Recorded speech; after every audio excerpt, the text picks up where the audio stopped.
Hello friends, welcome back to my channel trying to learn. বন্ধুরা, তোমরা সবাই আশা করি খুব ভালো আছো। আজকের ভিডিওটা খুব ইন্টারেস্টিং হতে চলেছে, কারণ আজকের ভিডিওতে আমরা একটা গল্পের মাধ্যমে ইংরেজির কিছু ওয়ার্ড, নতুন নতুন সেন্টেন্সেস শিখব। বন্ধুরা, ইংরেজি ল্যাঙ্গুয়েজ যদি ভালো করে শিখতে হয়, ইংলিশ, তাহলে সবচেয়ে ভালো উপায় হচ্ছে আমরা গল্প কিংবা কবিতার মাধ্যমে শিখব। তাহলে আজকে আমরা একটা ইংলিশের নৈতিক গল্প, নৈতিক স্টোরি আজকে আমরা শিখব। তাহলে চলো শুরু করা যাক। গল্পটার নাম হচ্ছে সেলফিশনেস পানিশড। সেলফিশনেস মানে স্বার্থপরতা, পানিশড হচ্ছে শাস্তি, স্বার্থপরতার শাস্তি। ওয়ান্স এ ডগ,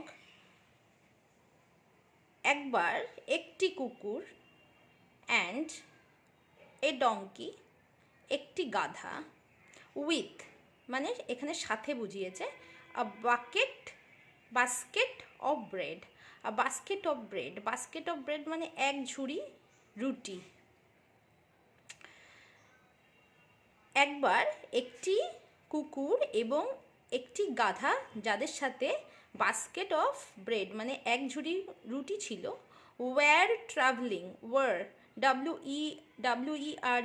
হচ্ছে, আমরা ইংলিশে WER উচ্চারণ করব, ওর হবে, ওর ট্রাভেলিং। এটা হচ্ছে পাস্ট কন্টিনিউয়াস টেন্স, সেজন্য ওয়ার ট্রাভেলিং লেখা আছে। ওয়ার ট্রাভেলিং মানে তারা ট্রাভেলিং করছিল টুগেদার। বন্ধুরা, গল্পের প্রথমে একটা কথা বলে রাখি যে গল্প কিন্তু পাস্ট টেন্সে হয়, বেশিরভাগটাই গল্প পাস্ট টেন্সে হয়, সেই জন্য এখানে ওয়ার ট্রাভেলিং আছে। যদি প্রেজেন্ট টেন্সে হতো তাহলে এখানে ইজ, অ্যাম, আর ব্যবহার হতো, ইজ ট্রাভেলিং হতো বা আর ট্রাভেলিং হতো। যেহেতু এখানে WER ওয়ার আছে, সেহেতু এটা past continuous tense. Were travelling মানে ট্রাভেলিং করছিল। তাহলে একবার একটি কুকুর, আ ডগ অ্যান্ড এ ডাঙ্কি, একটি গাধা, with a basket of bread, যাদের সাথে এক ঝুড়ি রুটি ছিল, তারা ট্রাভেলিং করছিল। ওয়ার ট্রাভেলিং, তারা ট্রাভেলিং করছিল টুগেদার, একসাথে। টুগেদার মানে একত্রে বা একসাথে। আফটার মানে পরে। দে হ্যাড গন, এখানে had gone past perfect tense বুঝিয়েছে, past perfect tense. Had gone মানে তারা চলে গিয়েছিল। এ লং ডিস্টেন্স, লং মানে অনেক দূর, ডিস্টেন্স মানে রাস্তার ডিস্টেন্স বোঝাচ্ছে, অনেক দূরের রাস্তা তারা চলে গিয়েছিল। আফটার মানে পরে। দে ফেল্ট হাংরি, তারা অনেক দূরের রাস্তা চলে যাওয়ার পরে। After they had gone a long distance, তারা অনেক দূরের রাস্তা চলে যাওয়ার পরে। দে ফেল্ট হাংরি, এখানে ফেল্ট হচ্ছে ফিলের পাস্ট ফর্ম। ফেল্ট হাংরি, তারা খিদে বোধ করছিল, তাদের খিদে পেয়েছিল। দ্য ডঙ্কি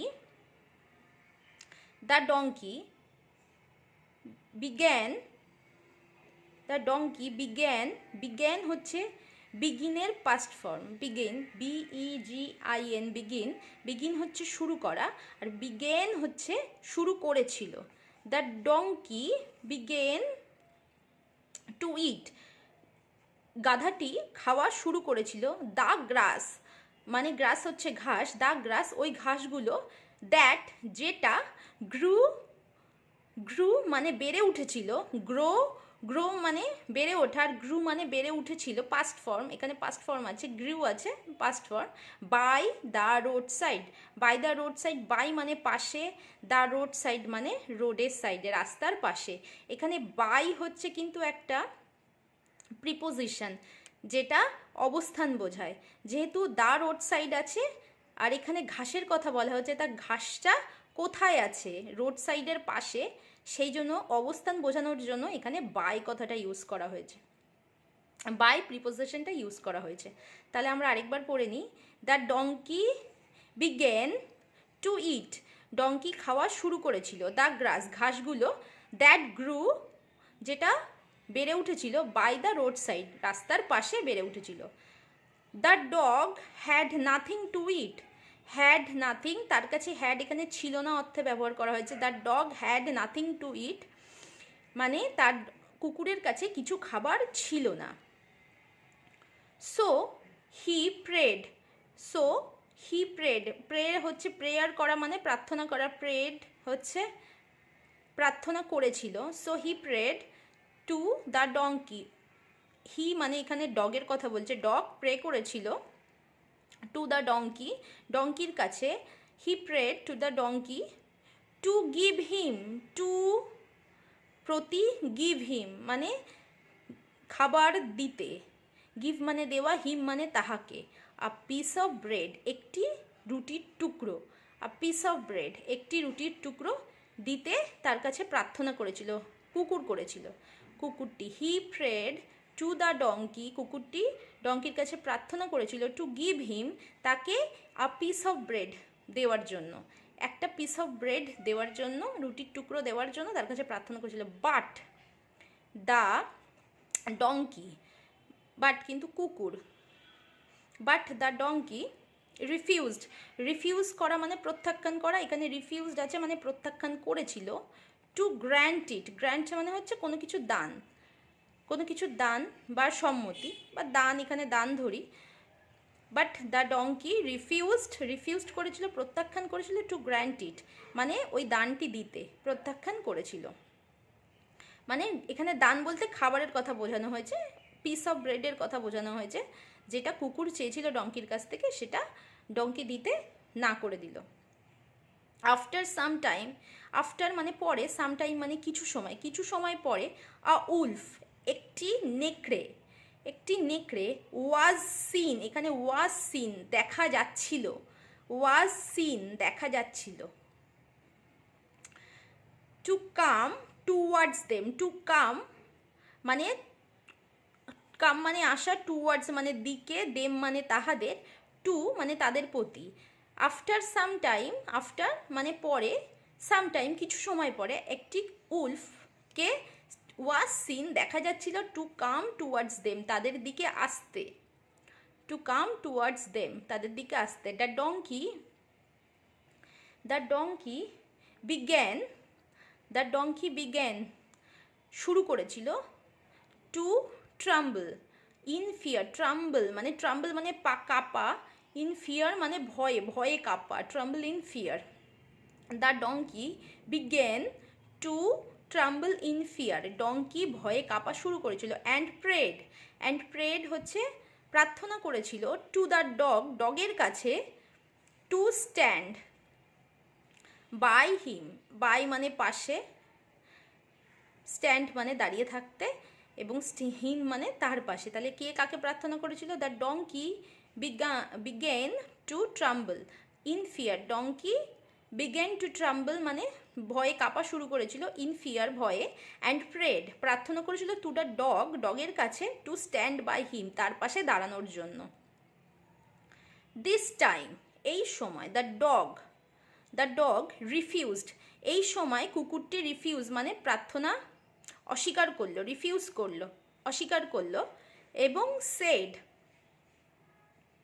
বলল, হি হু ইটস অ্যালন, হি মানে সে, হু মানে যে, ইট মানে হচ্ছে খাওয়া, অ্যালন মানে হচ্ছে একা একা, সে যে একা খায়। হি হু ইটস অ্যালন মাস্ট মানে অবশ্যই, ফাইট অ্যালন, ফাইট মানে লড়াই, অ্যালন মানে একা একা, একা একা লড়াই করতে হবে। যে একা খায় তাকে একাই লড়াই করতে হয়। He who eats alone must fight alone, he who eats alone must fight alone, যে একা খায় তাকে একাই লড়াই করতে হয়। অ্যালন মানে একা, মাস্ট মানে অবশ্যই, অবশ্যই একা লড়াই করতে হয়। সেইং দিস এটা বলার পরে, saying this the dog went away, saying this এটা বলার পরে the dog went away, went away চলে গিয়েছিল, দ্য ডগ কুকুরটি চলে গিয়েছিল। অ্যান্ড অ্যাট ওয়ান্স একদম সেই সময়, অ্যাট ওয়ান্স দ্য উলফ নেকড়েটি জাম্পড, জাম্পের পাস্ট ফর্ম হচ্ছে জাম্পড, অন দ্য ডঙ্কি ডঙ্কির ওপর, and ate him up, ate him up মানে পুরো খেয়ে ফেলেছিল, খেয়ে ফেলেছিল। এট মানে তো খেয়ে ফেলেছিল, এই এট আপ হচ্ছে একটা ফেজাল ভার্ব, যেটা খাওয়ার অর্থে বোঝানো হয়, যে কোনো কিছু খেয়ে ফেলাকে এট এট আপ কথাটা ইউজ করা হয়। এট হিম হাফ মানে তাকে পুরোটা খেয়ে ফেলেছিল। টেয়ারিং, টিয়ার মানে হচ্ছে কান্না, এখানে কিন্তু টিয়ার না, এটা টেয়ার আছে। টেয়ারিং মানে হচ্ছে, টেয়ার মানে হচ্ছে ছেঁড়া, টেয়ারিং ইনটু পিসেস, ইনটু পিসেস মানে টুকরো টুকরো করে তাকে টেয়ার করেছিল, মানে তাকে ছিঁড়েছিল। তাহলে অ্যাট ওয়ান্স সেই সময় the wolf jumped on the donkey, উলফটা ডঙ্কির ওপরে লাফিয়ে পড়লো এবং এট হিম আপ তাকে পুরোটা খেয়ে ফেললো। টেয়ারিং ইনটু পিসেস মানে টুকরো টুকরো করে তাকে খেয়ে ফেললো। এট হিম আপ পুরোটা খেয়ে, মোরাল মানে হচ্ছে নৈতিক। নৈতিক কথাটা হচ্ছে every one hates a selfish person. Every one মানে প্রত্যেকে, হেট মানে হচ্ছে ঘৃণা করা, একটি সেলফিশ পারসন, সেলফিশ মানে হচ্ছে স্বার্থপর, পারসন মানে হচ্ছে মানুষ। প্রত্যেকে স্বার্থপর মানুষকে ঘৃণা করে। আশা করি আমি খুব সহজে বোঝানোর চেষ্টা করেছি এবং সব কিছু খুব ভেঙে ভেঙে বলার চেষ্টা করেছি। আশা করি গল্পটা খুব ভালো লাগলো তোমাদের এবং তোমরা বুঝতে পারলে যে কখনো একা একা কিছু করাই উচিত না, সবাইকে দিয়ে খাওয়া উচিত। এই গল্পটার এটাই একটা মোরাল অফ দ্য স্টোরি, যে সবাইকে শেয়ার করে খাওয়া উচিত।